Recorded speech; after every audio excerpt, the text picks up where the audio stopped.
A soldier never of duty.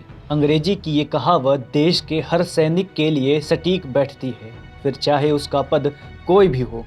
ये बात एक बार फिर सही साबित हुई जब वायुसेना के MI-17 हेलीकॉप्टर में सवार देश के प्रथम प्रमुख रक्षा अध्यक्ष विपिन रावत व अन्य 13 लोग शहीद हो गए।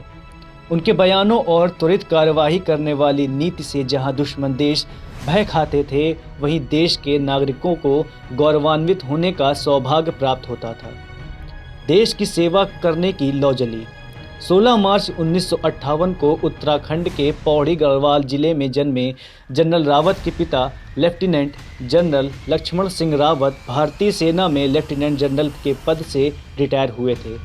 जनरल विपिन रावत की प्रारंभिक शिक्षा देहरादून के कैम्ब्रिज हॉल स्कूल और शिमला में सेंट एडवर्ड स्कूल से हुई। यहाँ से उनकी देश की सेवा करने की लौ जली। इसके बाद वे राष्ट्रीय रक्षा अकादमी खड़कवासला से जुड़े। इसके बाद भारतीय सैन्य अकादमी देहरादून में प्रवेश लिया। यहाँ उन्हें सोर्ड ऑफ ऑनर दिया गया। जनरल रावत की पलटवार की रणनीति। अपनी कुशल रणनीतिकार व कमांडिंग का उदाहरण देते हुए उन्होंने कई बार दुश्मन देश से भारत की रक्षा करने के साथ ही घुसपैठियों और आतंकवादियों को उनके अंजाम तक पहुंचाया।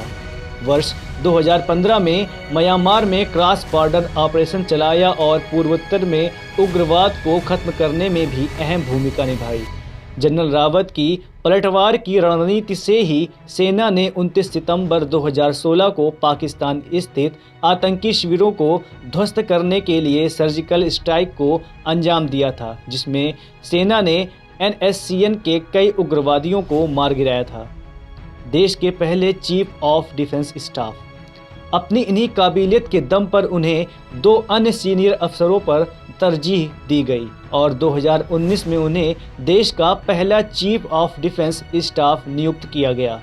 पद को बनाने का मकसद सेना के तीनों अंगों में सही तालमेल और कार्यकुशलता को बढ़ाना था। अगर आज जनरल रावत जीवित होते तो 65 साल की उम्र तक इस पद पर अपनी सेवा देश को समर्पित कर पाते। जनरल रावत के साथ ही सभी सैनिकों की आकस्मिक शहादत से देश को अभूतपूर्व क्षति हुई है। उसका भरपाना नामुमकिन है। पूरा भारत अपने इन वीर सपूतों के बलिदान को नमन करते हुए श्रद्धा सुमन अर्पित करता है। Bureau report ALP news.